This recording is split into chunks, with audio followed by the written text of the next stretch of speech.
जय हिंद दोस्तों, मैं आप सभी को आइडियल स्टडी पॉइंट में स्वागत करता हूं। मैं आप सभी के बीच लेकर आ गया हूं बीपीएससी टीआरई 3.0 एवं 4.0 एग्जाम के लिए मैं टेस्ट सीरीज करा रहा हूं। अभी जो रुक्मिणी पब्लिकेशन का बुक आया हुआ है वॉल्यूम 2 का, उसका मैं टेस्ट सीरीज लेकर आ गया हूं 8 नंबर। चलिए, तो 8वां सेट आज शुरू करने वाले हैं मैथ सब्जेक्ट का, तो चलिए स्टार्ट करते हैं। तो ये देखिए, इसमें पहला क्वेश्चन दिया गया है 71 नंबर। बोला है कि इतना जो दिया है इसका मान आपको निकालना है। तो ये तो एकदम बहुत ही आसान है, इसको ऐसे ही देखिए बना सकते हैं। यहीं पे बना देता हूँ। देखिए, इसको जब ये दो एकम दो, दो में से एक घटेगा तो कितना आएगा, 1/2 हो जाएगा गुने। ये 3 एकम तीन, तीन में से एक घटेगा तो कितना हो जाएगा, 2/3। फिर इसको 4 में एक से कीजिएगा तो 4, 4 में से एक घटेगा तो कितना आएगा, 3/4। फिर ऐसे ही डॉट डॉट डॉट कहाँ तक ले, इसको एन में एक से तो एन माइनस क्या हो जाएगा, 1 आ जाएगा ऊपर और नीचे एन। इस तरह से होते जाएगा। अब कट काट के देखिए, तिरछा तिरछी करते जाएगा, करते जाएगा, करते जाएगा। यहाँ पे करते करते ये भी कट जाएगा। तो क्या बचेगा, ऊपर एक और नीचे एन, यानी 1/n इसका आंसर होगा, जो कि ऑप्शन नंबर बी में आंसर है। आगे बात करते हैं ये वाला। देखिए, ए और बी कोई दो घटनाएं हैं, तो पी ए यूनियन बी का मान पूछा गया है। तो जब भी इसका मान पूछे तो पी ए यूनियन बी का मान, यूनियन पूछे तो इंटरसेक्शन घटा दिया जाता है प्लस में करके। यानी इसका सूत्र होता है, इतना बराबर होता है P A plus P B minus P A intersection B, इसका मान हो जाता है। ठीक है, तो इसका यही आपका आंसर हो जाएगा कौन नंबर, तो आपका इसका ऑप्शन बी आंसर हो जाएगा। ठीक है, तो अब देखते हैं अगला सवाल। ये देखिए, अगला सवाल बोल रहा है कि यदि एक लंबवृत्तीय बेलन के आधार की त्रिज्या आधी कर दी जाए और ऊंचाई कितना कर दी जाए, ऊंचाई समान रखते हुए घट घटे हुए बेलन के आयतन का मूल बेलन के आयतन से कितना अनुपात होगा। चलिए देखते हैं इसको। तो ये देखिए, बेलन के त्रिज्या पहले से मान लीजिए कि आर था, उसमें नया में क्या बदलाव किया है, आधा कर दिया गया। पहले से ऊंचाई एस था, उसके ऊंचाई उसी तरह से मतलब बराबर रह गया। अब हम देखिए, तो इन दोनों का अनुपात पूछा गया था। तो नया वाला का पहले बोला था और बाद पुराने वाला मूल बाद में बोला था। तो पहले हम इस नया वाला का रख दिए, बाद में हम पुराने वाले बेलन का आयतन। अब इसको हम देखिए, इसमें त्रिज्या के जगह में हम कितना भरे हैं, r/2 भरे हैं, और पहले से त्रिज्या वाला तो वैसे ही रह जाएगा। और ये ऊंचाई नया में भी एच ही रह गया है, इस तरह एच ही रह गया। अब इसको काट कूट करके देखिए, एच से एच कट गया, ये पाई से पाई कट गया। अब इधर आर स्क्वायर, नीचे 2 का स्क्वायर 4 हो गया, इधर कितना बचा, आर स्क्वायर। जब इसको आप कट करते हैं तो कट करने के बाद क्या बच रहा है इधर, एक आई 4 उधर चल गया, यानी 1/4 इसका आंसर होगा। तो 1/4 ऑप्शन नंबर सी आंसर हो गया। आगे बात करते हैं ये वाला। देखिए, इसमें आपसे बोल रहा है कि निम्नलिखित चित्र में दिए गए एल समानांतर है, एल समानांतर एम है, इनमें कौन सा संबंध सत्य नहीं होगा, मतलब गलत होगा, ये देखना है आपको। ठीक है, तो चलिए हम चेक करते हैं इसको। तो देखिए, यहाँ पे अगर संगत कोण की बात की जाए तो कोण संगत कोण है, कोण एक बराबर कितना हो जाएगा, कोण 5 के बराबर हो जाएगा संगत कोण से। ठीक है, और शीर्षाभिमुख से बात किया जाए तो देखिए, कोण कौन सा, तो कोण 8 कोण 6 के बराबर हो जाएगा। कोण 8 किसके बराबर हो जाएगा, 6 शीर्षाभिमुख से। इसी तरह से 4 2 के बराबर हो जाएगा, 1 3 के बराबर हो जाएगा, 5 7 के बराबर हो जाएगा, ऐसे। ठीक है, अब हम क्या करेंगे, कोण 1 बराबर 7 हो जाएगा। ये कोण 1 किसके बराबर हो जाएगा, 7।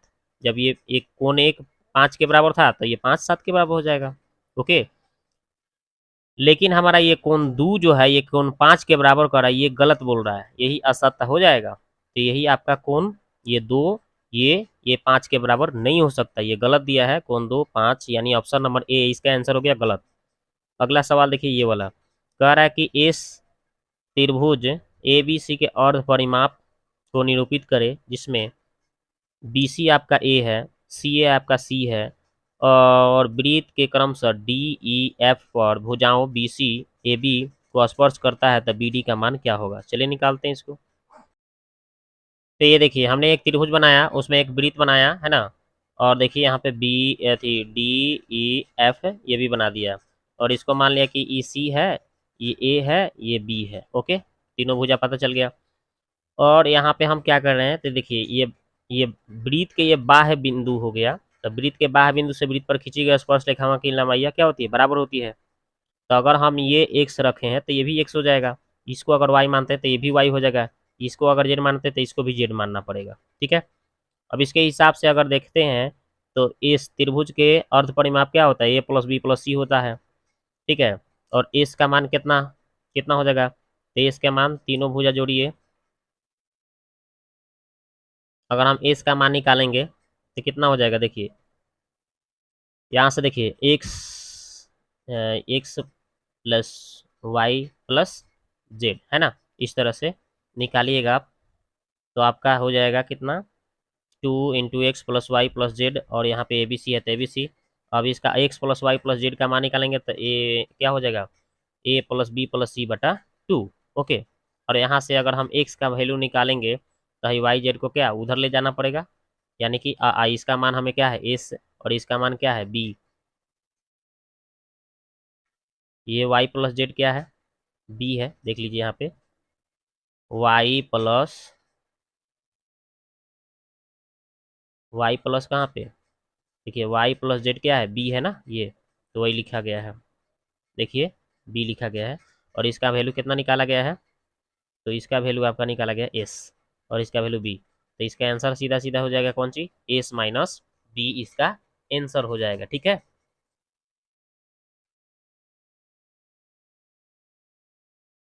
तो इसका आंसर हो जाएगा ऑप्शन नंबर बी। आगे बात करते हैं ये वाला, देखिए तो ये देखिए कह रहा है कि 12, 18, 20, 25 से पूर्ण विभाजित होने वाली 5 अंकों की सबसे छोटी संख्या निकालना है। ठीक है, तो इसको बनाने के लिए आप क्या करेंगे, तो आप क्या करेंगे, इसको इस सब का पहले एलसीएम निकालेंगे सबका। तो एलसीएम निकालिएगा तब पता है आपको, इसका एलसीएम निकाल के देखिएगा तो 900 आएगा। ठीक है, और 5 अंकों की सबसे छोटी संख्या, तो एक पर कै गो सोना, 4 गो सोना। अब इसको आप क्या करेंगे, भाग देंगे इसको, तो भाग देंगे तो इसको पता है कितना, यहाँ पे एक बार में पहले 900 लिखिएगा, ठीक है, फिर घटाइएगा, एक बार में हो गया, तो फिर आपका एक पर 3 शून्य हो जाएगा, फिर एक बार में ले जाइएगा तो फिर 900 लिखिएगा, फिर घटाइएगा तो नीचे आ जाएगा 100 शेष, और फिर एक बार में, यानी कि ये आपका कितना आ गया, भागफल आ गया, ये आपका शेषफल आ गया, इसे भाग दिया गया। तो अब हम कैसे लिख सकते हैं, तो हमें अब 5 अंकों की छोटी से छोटी संख्या प्राप्त करना है। तो देखिए कितना था, तो 5 अंकों की सबसे छोटी संख्या कितना था, 10,000, और उसमें हमें क्या 900, 900 में से शेष कितना बचा था, 100 को शेष बचा था, तो 100 को घट जाएगा। तो यहाँ पे 900 में से 100 को घटेगा तो 800, आई 800 में एक 10,000 जोड़ेंगे तो 10,800 इसका आंसर होगा। तो कहाँ है ऑप्शन में, ऑप्शन नंबर सी आंसर। आगे बात करते हैं ये वाला, तो चलिए ये जो संख्या है ये 126 से विभाजित किया जाता है तो शेषफल के रूप में क्या प्राप्त होगा, चलिए देखते हैं। तो देखिए यहाँ पे हमने क्या किया, तो इसको हमें 126 से भाग देना था, तो हम क्या किए, उसमें से हम तीन तीन कॉमन ले लिए। ठीक है, इसको अगर आप 3 से भाग दीजिएगा तो कितना आ जाएगा, 167 आ जाएगा। तो आपका आ गया कितना भाई, 5 के पावर 3, 100 कितना आ गया, 67। अभी 5 का क्यूब यानी 125 हो गया, और ये 167। अब 125 में से हम अगर हम इसको हम 125 को कैसे लिख सकते हैं, 126 - 1 लिख सकते हैं। ठीक है, और 126 में से इससे भाग देंगे तो क्या आ जाएगा, 1 आ जाएगा, और यहाँ पे क्या बचेगा, -1, -1 के पावर इतना लिखेंगे तो कितना आएगा, -1 आ जाएगा, और -1 बटा कितना है, 126। ठीक है, तो यही इसका आंसर हो जाएगा, -1/126। लेकिन शेषफल पूछा गया था ना, तो शेषफल के लिए क्या करना पड़ेगा, थोड़ा सा और बढ़ जाइए। तो शेषफल के लिए क्या करिएगा, तो 126 में से ही क्या करना पड़ेगा, एक घटा देंगे यानी 125 आंसर होगा। तो 125 इसका आंसर होगा। अगला सवाल देखिए ये वाला देखिए, 16 का मिलान चिन्ह लिखना है। मिलान चिन्ह कैसे लिखा था, 1 2 3 4, ऐसे कर दीजिएगा तो 5, फिर 1 2 3 4, फिर ऐसे करिएगा तो 5, 5 5 10 हो गया, फिर 1 2 3 4, ऐसे करिएगा तो 5 15 हो गया, आइए कैसे लिख दीजिए 16। देखिए ऐसा कहाँ ऑप्शन में, ऑप्शन नंबर बी आंसर। ठीक है, आगे देखिए ये वाला देखिए, तो इसका आपको इतना बराबर इतना है तो इसका मान पूछा गया है, तो हम यहाँ देखिए यहीं पे बनाते हैं, आपको कैसे बनाएंगे। तो ये 10 के पावर कितना है, 2y। ठीक है, और इधर देखिएगा, ये 25 को हम लिख सकते हैं 5 का स्क्वायर लिख सकते हैं ना। ओके, चलिए अब हम क्या करेंगे, तो इसके बाद हम क्या करेंगे, इसको हम 2 से इसको 2 को काट देंगे। ठीक है, तो 10 के पावर y हो गया, इधर 5 के पावर 1 हो गया। ठीक है, उसके बाद हमें निकालना किसका है, इसका मान निकालना है, तो हम इसको व्युत्क्रम कर देंगे, ये दोनों तरफ व्युत्क्रम करेंगे, यानी 10 के पावर व्युत्क्रम मतलब समझ रहे हैं कितना आएगा, देखिए कैसे, 10 के पावर y है, और यहाँ पे कितना आया है 5 के पावर 1 व्युत्क्रम करिएगा तो यानी कि 1/10 के पावर y हो गया दोनों तरफ, इधर भी और इधर भी हमने कर दिया व्युत्क्रम। ठीक है, नीचे भेज दिया। अब व्युत्क्रम करेंगे, आप फिर से इसको ऊपर ले जाएंगे, नीचे से ऊपर जाएंगे तो इनवर्स हो जाएगा, यानी 10 के पावर -y और ये 1 बटा कितना हो गया 5 हो गया क्या, 5 के पावर 1 मतलब 5 ही ना होगा। चलिए तो यानी 1/5 आएगा इसका आंसर। ठीक है, इसका मान क्या आ गया 1/5, ऑप्शन नंबर ए। आगे बात करते हैं ये वाला, देखिए कह रहा कि 5, 7, 9, 11 का मानक विचलन 2 है, तो इसका विचरण गुणांक निकालना है। क्या निकालना है, वो भी विचरण गुणांक परसेंटेज में निकालना है। कैसे निकलेगा, तो देखिए पहले इसका माध्य निकालिए, तो सबको जोड़िएगा। 4 गो है तो 4 से भाग दीजिएगा, तो सबको जोड़िएगा ना, तो जोड़िएगा तो आपका कितना हो जाएगा, देखिए जोड़ के 7, 5, 12 है ना। अब 12 गो 11 गो कितना हो गया 22, 23, 23 और 9, 9 3 12 32। कै गो था 4 गो, तो 4 से भाग देंगे तो कितना आएगा 8, यानी कि माध्य इसका 8 आएगा। अब माध्य हमें पता चल गया, तो माध्य निकालने के बाद क्या करना है, तब विचरण क्या निकालना है, गुणांक।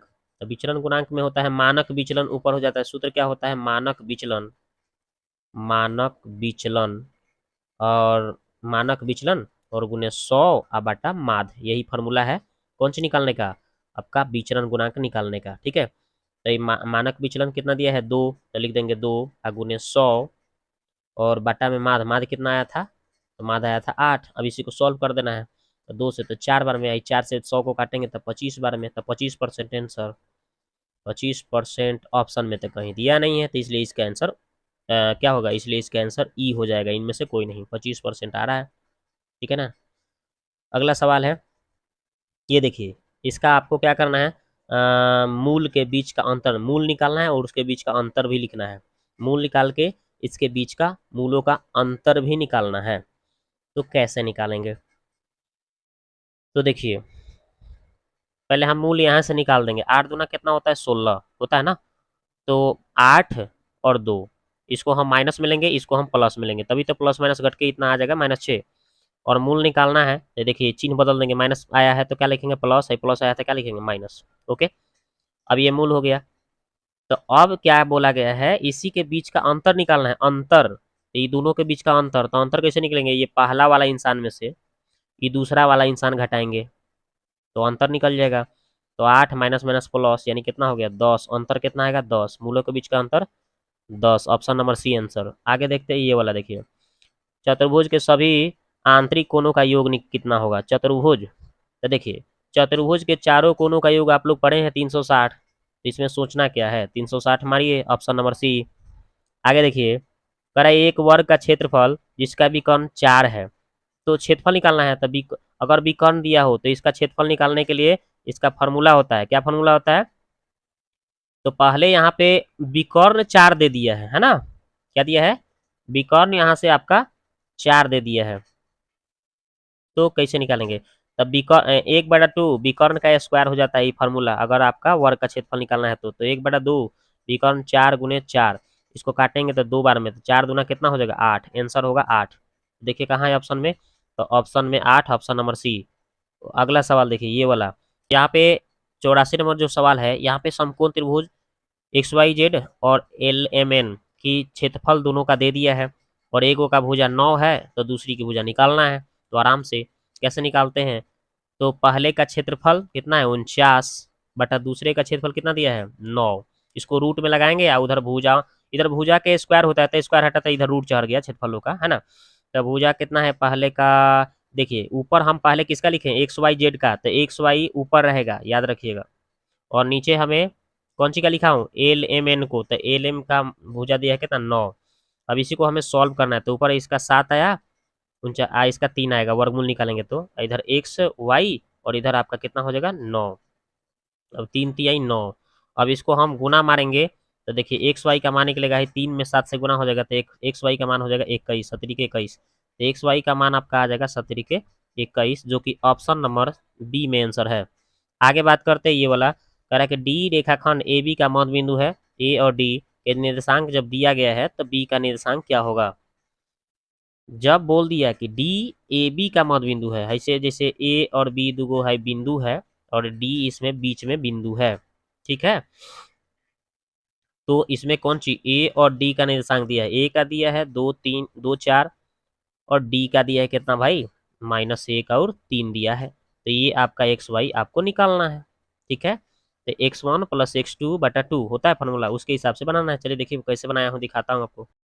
देखिए तो इसी तरह से हमने कर दिया। और देखिए यहाँ पे क्या किए हैं कि x1 + x2 बटा 2, ये पहला बिंदु -1 दिया है, इसे तुलना करेंगे तो बटा 1 लगा के तिरिया गुना करेंगे तो 2 + x आई 2 में -1 है तो -2 आई 2 उधर चला गया तो -2 और जाके चला जाएगा तो -4 हो जाएगा x का मान।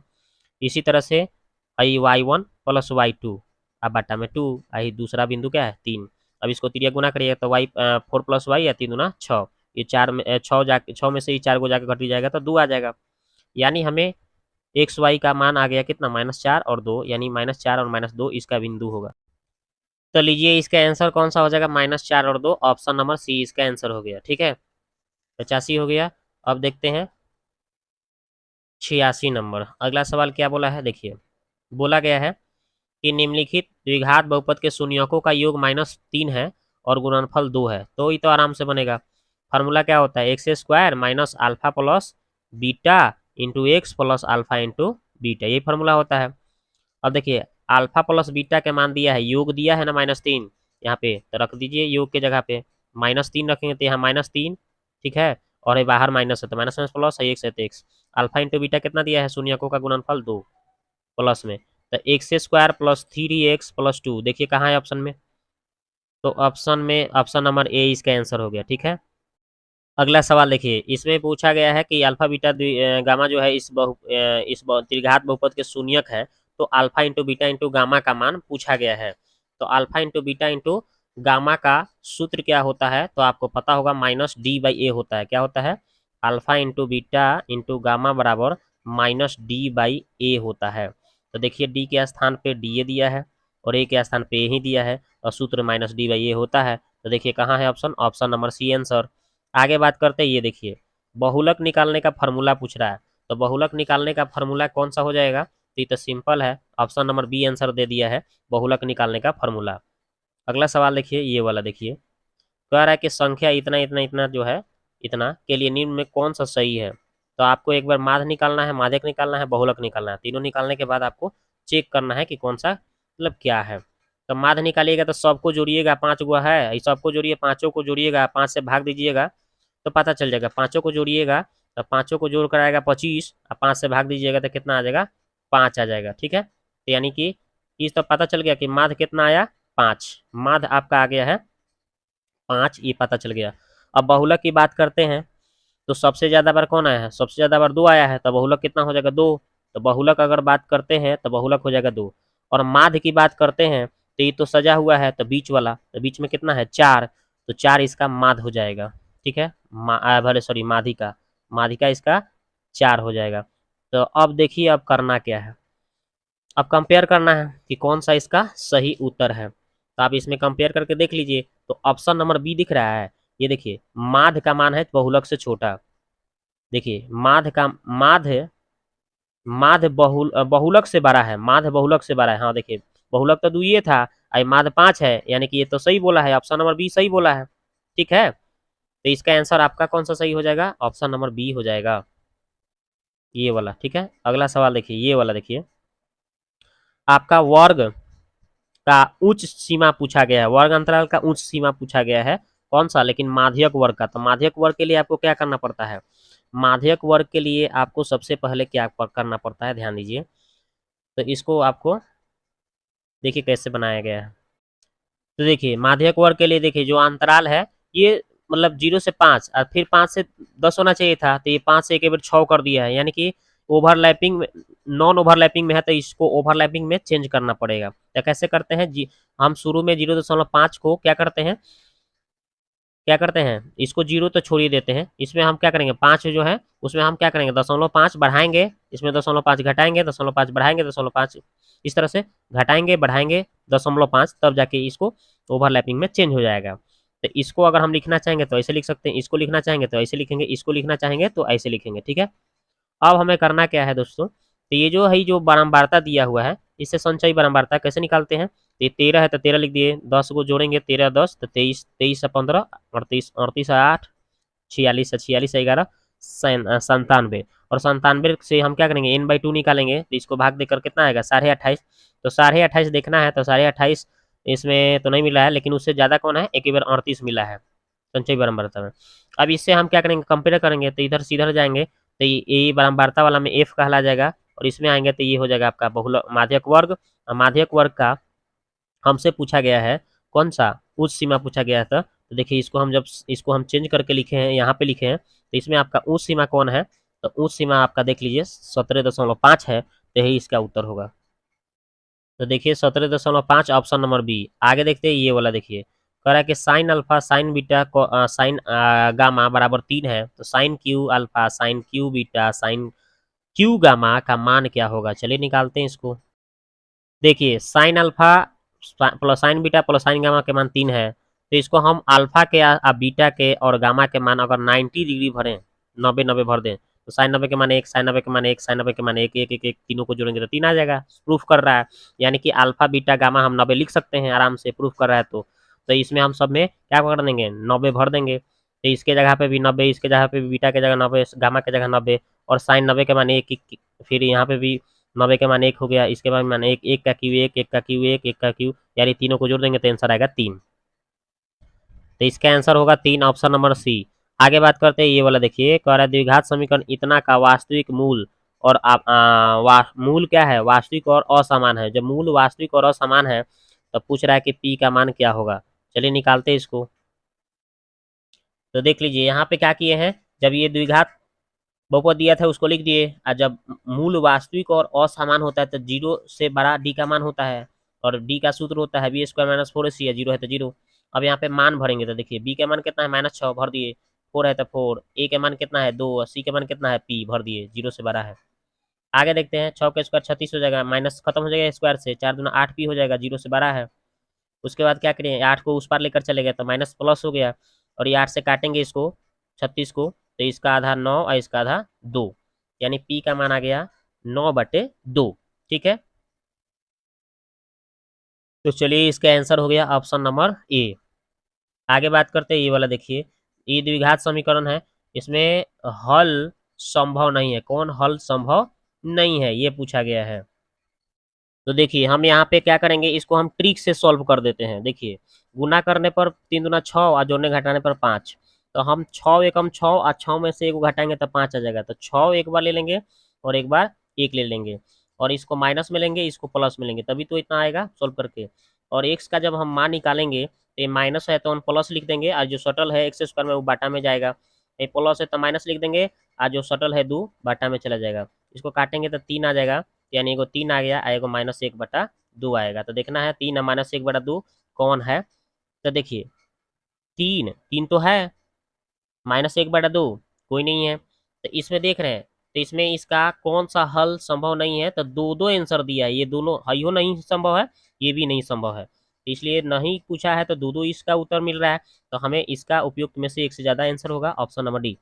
आगे बात करते हैं ये वाला, देखिए ये समीकरण दोनों को मान निकाल हल करना है, एक्स वाई का मान निकालना है। सिंपल देखो चेक कर सकते हैं हम, पहला ही ऑप्शन चेक करते हैं। देखिए यहाँ पे एक्स के मान 2 भरेंगे, 2 तो क्या कितना हो जाएगा, 2 दूना 4, तो यहाँ वाई के मान 3 भरेंगे तो 3 3 9, तो 9 4 13, ये तो प्रूफ कर दे रहा है, तो ये तो सही हो गया है कि नहीं। अगर इसको आप चेक करते हैं थोड़ा, इसको भी चेक कर लेते हैं। 3 यहाँ पे रखेंगे तो 3 दूना 6, और -2 भरेंगे तो -6, प्लस माइनस घट के तो 0 आ जाएगा, ये तो संभव है ही नहीं। ठीक है, इसको अगर चेक करते हैं 3 दूना 6, माइनस यहाँ पे -6, तो ये भी संभव नहीं है, तो यानी इसका आंसर सीधा सीधा हमारा ऑप्शन नंबर ए हो गया। ठीक है, 94 का ऑप्शन नंबर ए हो गया ऑप्शन से। अगला देखते हैं, ये देखिए तो बोला गया इतना जब दिया है तो एक्स का मान 1 बोला है, वाई का मान 2 भर के तो ए का मान निकाल लेंगे। तो सिंपल देखिए एक्स का मान यहाँ पे 1 भरेगा तो 4 एकम 4, वाई का मान यहाँ पे 2 भरेंगे तो 3 दूना 6, और यहाँ पे ए है तो ए छोड़ दीजिएगा, तो 4 और 6 कितना हो जाएगा 10, ए का मान कितना आ जाएगा 10। तो देखिए कहने हैं ऑप्शन नंबर बी आंसर। आगे देखिए ये वाला कह रहा है कि समीकरण युग्म आश्रित कहलाता है यदि उनके डॉट डॉट हल होते हैं। तो आश्रित हल कब कहलाते हैं, जब उसका कितना हल हो जाए, जब उसका कौन सा हल हो, तो आश्रित हल तभी कहलाएगा जब तीनों बराबर हो जाता है, अनगिनत हल होता है तो तीनों बराबर होता है, a1/a2 नॉट b1/b2 और c1/c2 सबके सब बराबर होता है, तो उसको हम समपाती रेखा, अनगिनत हल, है ना, और आश्रित कहते हैं। तो देखिए भाई, अनगिनत हल ऑप्शन नंबर ए आंसर हो गया। अगला सवाल, आपका ये समीकरण दिया है और दूसरा समीकरण ये दिया है, तो इसका अनगिनत हल होने का शर्त अभी बताया कि तीनों बराबर होता है तो अनगिनत हल कहते हैं, तो ऑप्शन नंबर सी इसका आंसर हो गया। अगला सवाल देखिए, ये वाला 98 नंबर, कह रहा है कि सरल रेखा इतना आरेख वाई अक्ष के जिस बिंदु पर काटता है वह बिंदु है। अब देखिए, वाई अक्ष पर काटने की बात बोल रहा है, तो वाई का तो मान होगा, एक्स का मान नहीं होगा, तो दो को ऑप्शन में दे दिया है, तो ये तो होगा ही नहीं, ये जीरो बोल दिया है, तो यानी आपका ये दोनों में से ऑप्शन चेक करना पड़ेगा। तो चलिए, अगर हम एक्स का मान यहाँ जीरो भरते हैं, खत्म, ठीक है, और यहाँ पे वाई का मान यहाँ पे दो भरेंगे, तो तीन दूना कितना हो जाएगा, छः, और छः में से छः घटेगा तो जीरो, और उधर जीरो है, यानी हमारा पहला ही ऑप्शन सेटिस्फाइड कर रहा है, इसलिए इसका उत्तर पहला ही हो जाएगा। ठीक है, अगला सवाल देखिए, ये वाला देखिए, कह रहा है कि ये आलेख समीकरण दिया है, जो एक्स अक्ष को जिस बिंदु पर काटता है वह बिंदु है। एक्स अक्ष पर काटने की बात बोल रहा है, तो एक्स का मान होगा, वाई का मान नहीं होगा, तो ये तो देखिए एक्स से जीरो कर दी तो होगा ही नहीं। हाँ, ये देखिए, अभी दोनों ऑप्शन में से चेक करना है, तो देखिए अब हम दो भर के चेक करते हैं, तो दो दूना कितना हो जाएगा, यहाँ चार, जीरो भरेंगे यहाँ पे, तो तीन में जीरो से तो जीरो कर देगा, तो घटाएंगे तो कितना आएगा, चार, लेकिन इधर छः का रहता है, ये तो होगा ही नहीं, यानी ऑप्शन नंबर आपका सी होगा। कैसे थे, ये भी चेक कर लेते हैं, तीन दूना कितना हो जाएगा, छः, यहाँ पे जीरो भरेंगे तो कितना हो जाएगा, जीरो, उधर छः है, तो छः बराबर छः, यानी कि आपका कौन सा उत्तर हो गया, ऑप्शन नंबर सी इसका आंसर होगा। अगला सवाल देखिए, ये वाला इतना में आपको x-1 से भाग देकर शेषफल निकालना है। तो ये देखिए, भाग देना हो तो भाग के आना देना, माइनस है तो उस पर जाएगा, तो क्या, अगर हम इसको जीरो के बराबर रखेंगे और -1 उधर जाएगा तो क्या हो जाएगा, +1, यानी x का मान 1 हो जाएगा, और x का मान इसमें भरेंगे, आंसर आ जाएगा, तो x के जगह पे एक भरा, फिर दो गुने एक प्लस एक है तो एक। अब क्या करेंगे, है ये का स्क्वायर एक, आए देखिए दो, प्लस एक, एक प्लस माइनस कट गया तो कितना आएगा, -2 आ रहा है। थोड़ा सा देखिए, सॉरी, यहाँ पे हमसे मिस्टेक हो गया, ये भी प्लस में, ये भी प्लस में है, तो कटेगा कैसे, नहीं ना कटेगा, तो ये एगो एक आ एगो एक कैगो हो जाएगा, दो गो एक आई, पहले से -2 था, तो -2 घट के कितना आएगा, जीरो आएगा, सॉरी, तो इसका आंसर होगा जीरो, ऑप्शन नंबर सी। आगे बात करते हैं, देखिए इसको हम कैसे बनाएंगे, ध्यान दीजिए, फिर से देखिए, इसको क्या करेंगे, तीन है तो तीन, ठीक है, और यहाँ पे हम क्या करेंगे, सॉरी, तीन में से अगर हम एक घटाएंगे तो कितना हो जाएगा, हम तीन को तोड़ देते हैं, दो, दो एक तीन हो जाएगा ना, हो जाएगा। अब ये माइनस साइन स्क्वायर है तो माइनस साइन स्क्वायर छोड़ दीजिए, ठीक है, और बगल में कितना है, प्लस कॉस स्क्वायर, तो कॉस स्क्वायर इसी तरह से छोड़ दीजिए, ठीक है। उसके बाद में नीचे क्या है, नीचे जैसे उसे छाप दीजिए, 2 + 2 कॉस स्क्वायर, ठीक है। उसके बाद क्या करना है, तो ये देखिए, वन माइनस साइन स्क्वायर को क्या लिख सकते हैं, कॉस स्क्वायर लिख देंगे, तो 2 प्लस, यहाँ पे भी कॉस स्क्वायर, यहाँ पे भी कॉस स्क्वायर, क्या हो जाएगा, दो को कॉस स्क्वायर हो जाएगा, ओके। और नीचे क्या है, यही चीज तो चीज था, नीचे हूँ, तो नीचे वाला ऊपर वाला दोनों सेम हो गया, तो दोनों कट के क्या आ गया, एक आएगा, तो इसका आंसर होगा एक, ऑप्शन नंबर सी। आगे बात करते हैं, थोड़ी सी दिमाग लगाना था, यहाँ पे देखिए ए और बी दो बर्तनों में दूध और पानी का मिश्रण 5:3 है और 2:3 है के अनुपात में है, तो बर्तन सी में आधा दूध और आधा पानी वाला एक नया मिश्रण प्राप्त करने के लिए दोनों बर्तनों के द्रव्यों में किस अनुपात में मिलाया जाना चाहिए, चलिए निकालते हैं। तो देखिए, यहाँ पे हमने क्या किया, 102 नंबर, देखिए मिल्क मिल्क को एम मान लिए हैं, मिल्क को हम क्या कर लिए हैं, मिल्क को हम एम मान लिए हैं, और वाटर को थी डब्लू मान लिए हैं। तो देखिए, ए के लिए कितना बोला था, पहले बोला था हमें कि 5:3 में मिलाया जा रहा था, कितना बोला गया था कि 5:3 में उसका मिश्रण मिलाया जा रहा था, फिर बी में बोला था कि 2:3 में मिलाया जा रहा था। तो अब देख रहे हैं वाट, अब और उसके बाद बोला था सी नंबर में कि सी में जो था बर्तन, आधा दूध और आधा पानी था, दोनों में क्या था, आधा दूध और आधा पानी था, ये लिखा गया है। अब इसको अगर हम देखिए, तो अगर हम इसको सॉल्व करेंगे तो कट कुट के क्या आएगा, 1:1 आ जाएगा। अब देखिए, तो हम क्या करेंगे, सबसे पहले 5/8 कैसे हुआ, पहले इसका निकालेंगे, तो देखिए 5 का हम मिल्क का निकालेंगे, तो मिल्क हो जाएगा 5, और टोटल जोड़ेंगे तो कितना होगा, 8, यानी 5/8 भाग होगा, ठीक है। तो ये हमने कर लिए, देखिए यहाँ पे। उसी के बाद उसके बाद दूसरा वाला को करते हैं, देखिए इसके मिल्क के निकालेंगे तो मिल्क 2 है, और टोटल 5 3 2 कितना हो जाएगा, 5, यानी 2/8, 5 हो जाएगा यहाँ पे। चलिए ये दूसरा निकालिए, पहला भी निकालिए, दूसरा निकालिए। और हमें कितना था जो मिलाना था, आधा दूध आधा पानी, तो ये आधा दूध और आधा पानी मिक्स करना था, तो ये हमने लिख दिया आधा। ठीक है, और इसको हम जब सॉल्व करेंगे तो देखिए एक बार हम क्या करेंगे, इसमें से इसको घटाएंगे और घटा के यहाँ पे देखिए घटाएंगे तो इतना आ जाएगा। इसी तरह से एक बार हम क्या करेंगे, इसमें से इसको घटाएंगे और घटा के हम कितना लिखेंगे तो इतना आ जाएगा। अब दोनों को घटा उठा के देखिए, सोल्व करके देखिएगा तो आपका कितना आ जाएगा। देखिए एगो आ जाएगा 1/10 और एगो 1/8 आ जाएगा। अब इसको सोल्व करिएगा तो ये 8 यहाँ आ जाएगा, ये 10 वहाँ चल जाएगा, फिर काटिएगा इसको तो आ जाएगा आपका 4 और 5, ये 4:5 आंसर होगा। ठीक है, तो 4:5 ऑप्शन नंबर सी आंसर हो गया। आगे बात करते हैं ये वाला, देखिए कह रहा है कि RST, MNS, RS, RT दो बिंदु इस प्रकार हैं कि MN त्रिभुज RST और ST के समानांतर है, तो यदि RM का मान 1/3 है, SMS है और ST का मान इतना है, तो त्रिभुज RMS का क्षेत्रफल और समलंब चतुर्भुज MNST का क्षेत्रफल का अनुपात निकालिए। चलिए निकालते हैं।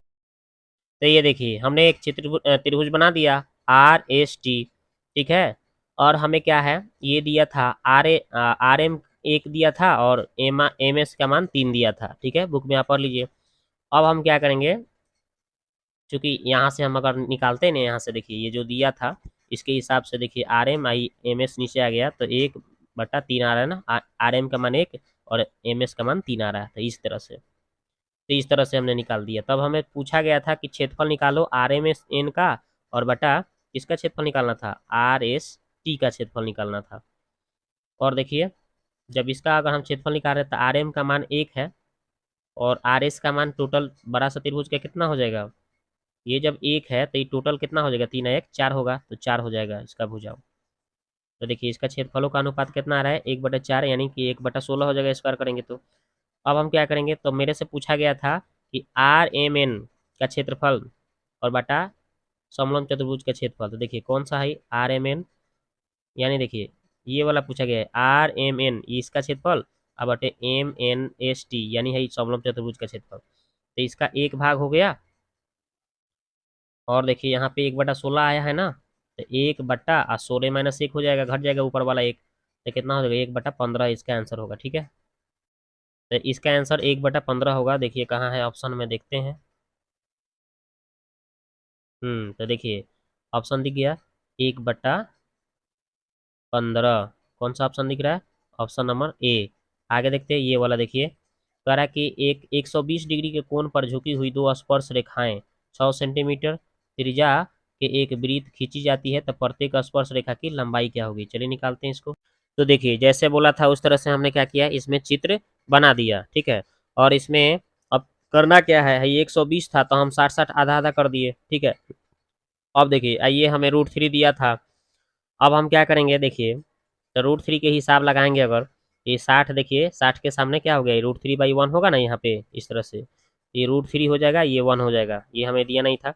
अब देखिए अब क्या करना है, तो मेरे को क्या निकालना है मेरे को प्रत्येक स्पर्श रेखा की लंबाई, मतलब ये स्पर्श रेखा की लंबाई निकालना है।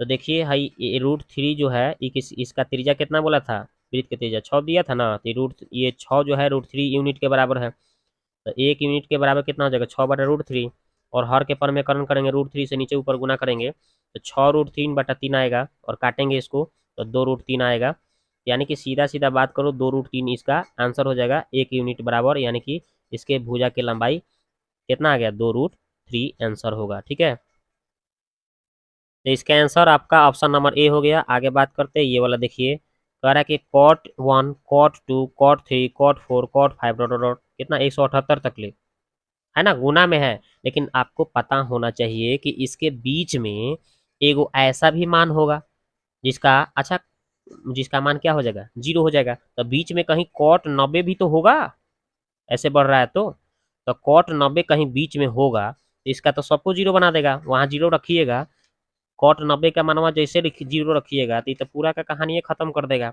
0 बना देगा, तो इसलिए इसका उत्तर हम क्या लिख सकते हैं, 0 लिख सकते हैं आराम से, है कि नहीं, तो इसका आंसर 0 हो जाएगा। अगला सवाल ये देखिए, एक निश्चित धनराशि 3 वर्ष के लिए 4% वार्षिक दर से चक्रवृद्धि ब्याज और साधारण ब्याज के बीच का अंतर 76 रुपया है, तो वह धनराशि ज्ञात करना है। तो ये तो आराम से बन जाएगा, देखिए कैसे। तो देखिए 3 वर्ष के लिए CI और SI का अंतर जो है P गुने आर स्क्वायर और कितना 300 प्लस R बटा 100 गुने 100 ये इसका फार्मूला हो गया। ओके, अब इसमें मान भरिए, इसका अंतर कितना था 76, P हमें निकालना है, R का मान 4% दिया था, 2 बार लिख दिए, 300 आई R का मान 4 पर रख दिया, 100 गुने 100। अब इसको सॉल्व कर लीजिए, आराम से बन जाएगा 76 P आई 4 चौका 16, ये कितना हो जाएगा 304, ये तीनों को जोड़िए, भले गुना कीजिए तो ऐसे ही रहने दीजिए, बाद में काट लेंगे हम। अब हम P का मान निकालेंगे तो है देखिए 76 ऊपर चल जाएगा, ये 100 गुने 100 ऊपर रहेगा, और ये नीचे 16 गुने 304 आएगा। अभी सबको काट कूट करिएगा, गुना गुना करिएगा, सब कट कूट के आएगा 25 गुने 25 गुने 25, ठीक है। और 25 गुने 25 तीनों को 3 बार गुना करिएगा तो आ जाएगा 15,625 आंसर, ठीक है। तो इसका आंसर ऑप्शन नंबर बी हो गया। आगे देखते हैं ये वाला, देखिए कह रहा है कि एक त्रिभुज एबीसी में दो कोण ए और बी, ए पर बाह्य बिंदु पर कितना बोला है 115 डिग्री, सी का मान पूछ रहा है, चलिए निकालते हैं इसको। तो देखिए जैसे बोला था हमने त्रिभुज बना दिया ए बी सी, और इसको हम एक्स वाई जब वो बोला था कि क्या बोला था त्रिभुज सवाल में क्या बोला था, देखिए आपका बोला था कि दो कोण ए और बी बराबर था, ए वाला और बी वाला बराबर है, तो दोनों को हम एक्स लिख सकते थे, ये वाई हो जाएगा, क्या अलग होगा। और हमें बोला था कि ये बाह्य कोण जो ए पर बन रहा था 115 बन रहा था, तो यहाँ पे अंदर वाला कोण कितना हो जाएगा 180 में से 115 घटाइएगा तो पता चल जाएगा एक्स का मान कितना हो जाएगा 65, तो ये 65 हो गया, तो ये भी 65 हो जाएगा। और हमें सी पूछ रहा है, ये सी वाला कोण, तो ये तीसरा कोण निकल जाएगा, ही 65 है हो जा 65 65 65 130 हो जाएगा, और 100 त्रिभुज के तीनों कोणों का 180 होता है, तो 180 में से जब भाई 130 घटेगा तो 50 आ जाएगा, कौन चीज आंसर हो जाएगा। तो देखिए वही आपका यहाँ पे सोल्यूशन करके बताया गया है, 50 आंसर होगा, ठीक है। तो इसका आंसर होगा 50, ऑप्शन नंबर ए। आगे बात करते हैं ये वाला, देखिए कह रहा है कि आयुष एक राशि का 25% बीमा पॉलिसी पर और 26% भोजन पर और 23% बच्चों की शिक्षा पर, 19% मनोरंजन पर, और वह शेष जो है आपका 26,600 रुपया बैंक में जमा करता है, तो भोजन और मनोरंजन पर कुल मिलाकर जितना रुपया राशि खर्च हुआ है वो निकालिए, चलिए निकालते हैं। तो देखिए आयुष के पास जो कुल राशि था 100x, मान लेते हैं कि 100 है, ठीक है। इस 100 में से अब घटाएंगे तो 25% काथी पर, सब चीज पर जितना जितना चीज पर देखिए क्या क्या खर्च था, 25% बीमा पर खर्च कर रहा था, तब 25x मान लीजिए। 26% काथी पर, भोजन पर, तो 26x हो गया। फिर 23% कौन सी पर, बच्चों के शिक्षा पर, तो देखिए 23% हो गया। फिर 19% कौन सी पर, मनोरंजन पर, कर लिए। और टोटल हमें शेष बच रहा था घटाने के बाद 26,600, ये लिख दिए। तो ये लिख दिए 100x, माइनस क्या होगा, इस सब को हम क्या करेंगे प्लस माइनस इस सब को जोड़ घटा गुना भाग करेंगे तो 93x आ जाएगा, भाई 26,600। अब इसको जब हम सॉल्व करेंगे तो देखिए फिर घटाएंगे तो इधर कितना आ जाएगा 7x, इधर कितना है 26,600। अब हम देखिए तो यहाँ से अब हम क्या करेंगे, भोजन और मनोरंजन पर कुल खर्च निकालना है, भोजन और मनोरंजन पर कुल खर्च निकालना है। तो यहाँ से अगर एक्स का मान निकालना है तो कितना हो जाएगा 26,600 बटा 7 आएगा, तो 26,607 बटा गुने, और हमें भोजन और मनोरंजन को जोड़ना है। तो भोजन का 26 था, भोजन का 26 था और मनोरंजन का 19 था, दोनों को जोड़ लीजिए तो 95 एक्स वाले 45x, और एक्स एक्स के रूप में हम माने थे, ये एक्स एक्स क्या हो जाएगा कट जाएगा, तो अब फिर कितना हो जाएगा, फिर उसके बाद में 7 से इसको काटेंगे तो इतना 3800 हो जाएगा, 38 में 45 से गुना करेंगे तो 171,000 आंसर आएगा। तो इसका आंसर 171 ऑप्शन नंबर ए हो गया। आगे बात करते हैं ये वाला, देखिए कह रहा है कि दो संख्याओं का योग 60 है और उनके महत्तम समवर्तक और लघुत्तम समवर्तक कितना बोला है 5 और 60 बोला है, तो उनके व्युत्क्रमों का योग कितना होगा। तो जब हमें संख्याओं का योग पता हो गया ए प्लस बी कितना है 60, और लौसा मौसा दे दिया है, मौसा दे दिया है कितना, मौसा 5 है ना, मौसा 5 है, और लौसा कितना है, लौसा हमें पता है एलसीएम कितना 60 है।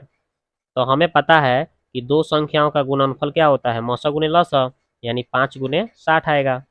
अब हम चलिए तो व्युत्क्रम निकालते हैं, तो संख्याओं का व्युत्क्रम एक एक ए माने हैं या बी माने हैं ना दो संख्या, तो इसका व्युत्क्रम 1/a या 1/b निकालना है। तो इसको जब सॉल्व करेंगे लघुत्तम लेंगे तो ए गुने बी नीचे आएगा, ए प्लस बी ऊपर चल जाएगा, भिन्न के जोड़ करेंगे तो ए प्लस बी का योग दिया है 60 तो ऊपर 60 लिखाएगा, और अल्फा और दोनों का गुणनफल कितना, यानी कि HCF गुने LCM यानी 5 गुने 60, 60 से 60 कट जाएगा तो 1/5 इसका आंसर होगा। ऑप्शन नंबर सी में आंसर है। आगे बात करते हैं ये वाला, देखिए 2 tan² 45 cos² 30 और sin² 60। तो इसका मान भरिए, 2 है तो 2, साइन tan 45 का मान 1 होता है, स्क्वायर है तो स्क्वायर, माइनस प्लस है प्लस, cos 30 का मान कितना होता है, √3/2, स्क्वायर है तो स्क्वायर, cos साइन 60 का मान कितना होता है, √3/2, स्क्वायर है तो स्क्वायर। अब देखेंगे तो है, देखिए प्लस में है माइनस में, दोनों जना कट जाएंगे तो एक का स्क्वायर एक है, एक में 2 से गुना करेंगे तो 2 आंसर होगा। तो ऑप्शन नंबर बी में आंसर हो गया, ऑप्शन नंबर बी। तो दोस्तों ये वीडियो आपको कैसा लगा, आप जाके कमेंट्स में एक प्यारा सा कमेंट करें। मिलते हैं नेक्स्ट वीडियो में, ठीक है।